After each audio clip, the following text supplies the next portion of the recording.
Okay, so I'll tell you about what we do in Jira. So Jira is a biotech company that is super focused on aging. And everything that we are doing is aimed at achieving a strong effect on human longevity. So today I'll try to reflect on how to unlearn aging from big biomedical data. Well, have fun and make money on the way, how to finance all that. So before I do this, let me try to use experimental opening for my talk. So recently I've seen this curve. This is the population on Earth as a function of time. So it's from 1 million years before this till now. And the vertical axis is the number of people living on our planet. This is log-log plot. This is the linear, this is the line. And this line is telling us that the population on Earth has been growing over the last million years faster than exponential. I mean, think about that. Every next doubling was happening twice shorter time than before. So the population growth was faster and faster. And in 1963, there was an influential paper suggesting that this super exponential growth should produce a singularity at a precise date of November 13 of 2026. And we are pretty close to that time. And what happened, of course, is that we don't see any signature of infinite number of people walking around here. What we see instead is that instead of going up singularly, the population on Earth started leveling off. So what happened? And that's very important because if you look at what happened over the last, let's say, 30 years, is that the birth rates went down and the mortality went down and the total population started leveling off. So why I am bringing this here today on the longevity meeting? Many people are thinking that doing or not doing longevity drugs is a matter of whatever, having fun or making a moral decision. It's not. Without any agreement on our side, our species decided to reduce mortality, extend lifespan, and reduce birth rate. I mean, this is already decided. It's not like we are here to decide whether we should be doing that or not. It's been done. Now, as we all know, the probabilities of having diseases, these are different diseases as we age, is going up. So the only decision as an industry or as civilization that we can make is not whether we want or not to live longer. I mean, that has been decided. If we don't do something against aging, we will be living longer and having a lot more diseases, okay? So we don't have a choice. We can only make sure that aging is not present anymore. So the question that we are addressing at Jira is, can we actually make sense out of all that and try to understand what is the relation between aging and diseases? And how we do that is that we do that by studying lots of data. So I'm a physicist by training. What we do is that, well, we live in the best of the times, meaning that humans are now the most studied animal on Earth. 10 years ago, you had more mice data than human data. Now we have hundreds of millions of people with digitalized electronic medical records. You have tens of millions of people who are genotyped. So suddenly we have lots of information about humans, a lot more than we have had on animals. So we started a while ago, we started with small data sets, like few tens of thousands of mice along their lifespan. We got access to UK Biobank. We started publishing papers on how to actually understand the dynamics of health and disease along lifelong trajectories of humans. And now, this year, we announced first collaborations with big pharma companies, which are using our capabilities to sort out aging and diseases at the same time. There will be another collaboration announced very soon. We got quite a lot of media attention, and I will tell you what we actually do. So over the last, let's say, few years, using all that huge amount of human data, we were able to make a few statements that alienated us with some of the people in the field. So, for example, we believe from the data that we see that human aging cannot mostly be reversed. It can be stopped, but not mostly reversed. And if we only address diseases, there will be a limit on human lifespan. So, if we keep curing disease by disease, as we're doing right now, the effects of all those medical interventions will saturate at about 120, 150 years old. So we will keep people in a miserable condition for a lot longer. So How do we do that? I mean, why do we make such statements? Is that we use lots of data, and we are trying to analyze this data with AI. So we're training generative models that are taking the representation of human health, let's say now, and we are trying to predict the future state of human in a few years from now. So we're training the systems that are running along the medical histories of people, trying to understand what is the future medical history of a certain individual, and such systems are trained in such a way that in every moment in time they try to produce the most important health characteristics that we are studying in respect to aging and diseases. So for example, if you apply such technology to mice, you will end up with just one health indicator that would be the biological age. Of course, that biological age is going up exponentially in mice. And if you look at these red dots, so this is the age of mice, this is the biological age, it's an exponent.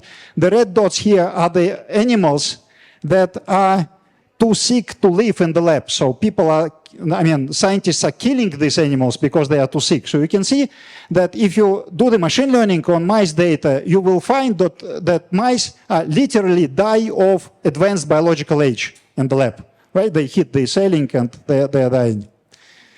So this exponential character of the biological age suggests that there is an instability. So if there is any regulatory error in mice, it produces more errors, and they produce even more errors. So you have this kind of snowball effect and exponential disintegration of mice, which sounds scary, but in fact that means that you can rejuvenate a mouse, which means that if you have a biological age in a control group and then you apply an intervention, a shock treatment, just one injection of a super powerful drug, the biological age could go down and then it would start developing from the lower base.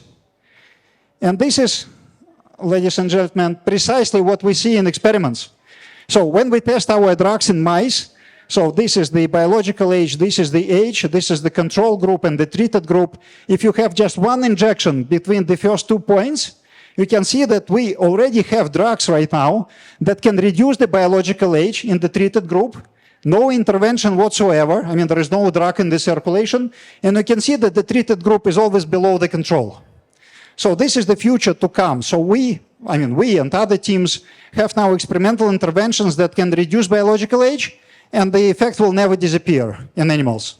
So if you are a mouse, we have wonderful news for you. We can rejuvenate you, and most probably we can rejuvenate you a few times down the road. So probably you can make a ladder of these things. So I expect that we will have lots of papers like this in the coming years. But now here is the catch. We are not mice. And suddenly modern machine learning can tell you that mice are different from humans. So if I plot a trajectory of biological age in humans, remember in mice I had this nice exponent. In humans, we have our chances to die doubling every 8 years. Think about that, in geometric exponential acceleration of chances to die. At the same time, there is no single characteristics in humans that is going up exponentially as we age. Wow. I mean, we have aging, we have this exponential acceleration of probability to die, and there is no single marker that is going up exponentially. So what the hell is that?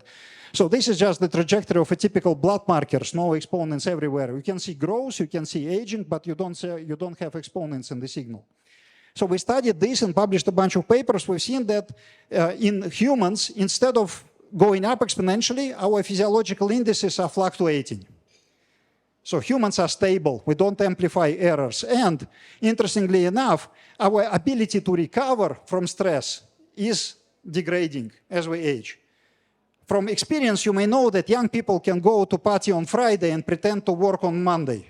That's okay, they have good recovery time. So elder people want to go on party on Friday, but they cannot even pretend to work on Monday because they have longer recovery times.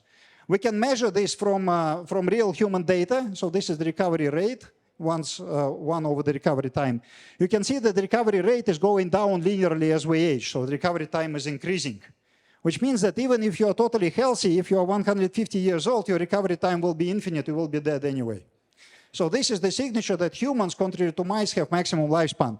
And this is not just fun, because if you look, for example, in 1 over the hospital stay time in humans, you can see that our hospital stay times get longer as we age, right? So our ability to recover, measured either by biomarkers or by doctors in the hospital, is actually degraded. This is aging in humans. So aging in humans is the gradual loss of our stress response capabilities.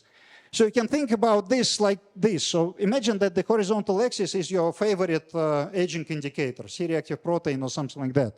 So what happens as you live is that this thing, your organism state is fluctuating. You have a good day, you have a bad day, bad day, a good day, bad day, a good day. So what happens is that our ability to recover is degraded. This is aging, right? Not your biological age fluctuations. And then on a certain bad day, you start disintegrating and you end up dying. So in humans, basically, we are born with the ability to control nearly all hallmarks of aging.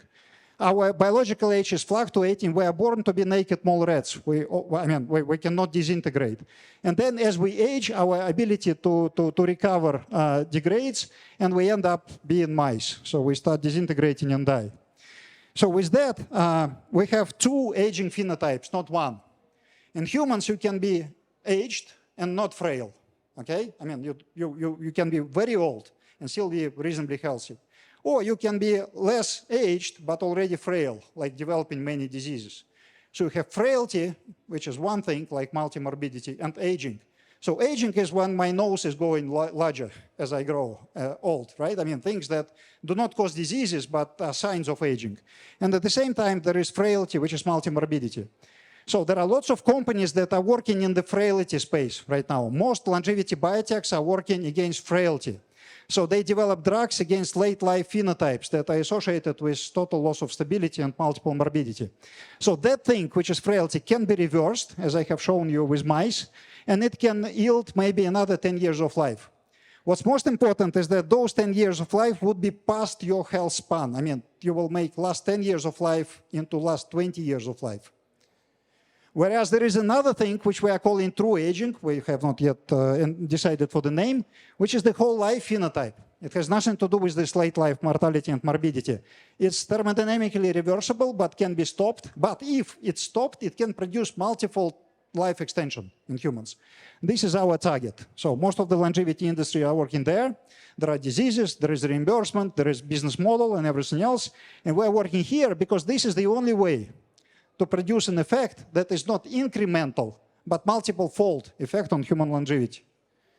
So the whole this data analysis helps me to make a few prospective statements. So first, I believe that there will be lots of drugs against hallmarks of aging that reduce rejuvenation effect in mice. There will be infinite number of papers, let's say in 5 years from now, about rejuvenation in mice. All those drugs, we predicted this a few years ago, and now we see it in clinical trials, all those drugs will have miserable effect in healthy humans, and the effect of those drugs will disappear as soon as you stop the treatment. And that's what people are now seeing in clinical trials. And finally, there will be drugs that will stop human aging, and they will have very small effect in mice. So what we do, how do we generate such drugs, is that we are training these very large models on very large data sets of human medical information.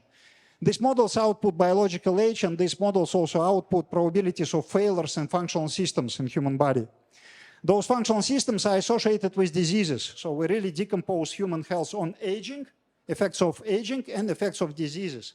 So diseases, aging affects diseases, diseases affect aging. This is self-consistent systems that are being trained with lots of data. And what we do is that then we take these health indicators that are extracted from the models, and we correlate them with genetic makeup in humans. And then we find genetic variants that make us protected from diseases or help us develop diseases or even affect biological age. Once we have targets, we can do standard stuff. We can do generative chemistry. We can do scoring. We have quite a track record in finding molecules against those things. But what's most interesting to my taste is that thanks to COVID, we live now in the world where people are not scared about RNA vaccines anymore. So what you can do is that you can take the outcomes of these massive calculations, overlay them with, for example, proteomics that measures the levels of proteins that are circulating in your body, and you can use the outputs of those calculations to generate RNA vaccines. And the RNA vaccine against frailty is being developed by our team right now. So it's almost like vaccine against aging. The truth is that it is not. This is a vaccine against frailty. But maybe if we go further down the road, we will have the vaccine against aging as well. So this is the desired state of Jira as we end, and I hope we should be able to end our job somewhere. So that makes us, that brings us to almost to the last slide. This is, let's say, how to fund the dream slide. Okay, things ended up to be so complicated. We have aging, we have diseases, we have aging, that we have frailty. We have the same model that outputs the aging markers and disease markers within the same technology. And what we do is that we work with our industry partners to help them find better drugs, better targets against diseases, because we deconvolute the effects of aging and diseases. We help them to find targets that work for people of all ages. That's what pharma wants. And at the same time, we have models that generate data about human aging, and we can do discovery of anti-aging therapeutics in-house. So the bottom is the money-making machine. So that's how we're getting funded. We get traction, we have data, and we have mentorship and experience. And we put all of that into the core mission to find drugs that maybe don't have even regulatory pass right away, but promise large effects. So that's basically the team. So that's me. Maxim Holin, our co-founder, is here. We can talk. We have a bunch of other people who are helping us either academically. We are working with the best people in the field, like Andrei Gutkov, Brian Kennedy. Brian is joining our board. And we have also a bunch of guys who are investors and mentors. The people from AI side, Yuri Melnichuk is the guy who sold his 4th company now to Pinterest. So he's working on intersection with AI, of AI with real world, and this time he is coming with our help to biology. So with that, I would like to conclude. We invite everyone, because aging has to be stopped. No kidding about that. Drugs against frailty will not let us live longer, so forget about that as well. Aging is the elephant in the room, and even within our longevity bubble, we should understand that we should go for large effects. So talk to us. If you are a researcher, if you are a biotech or pharma operator and want to get involved with these things, talk to us. Of course, aging will not solve itself, so investors are required, but also enthusiasts and everyone who is willing to talk. Thank you very much.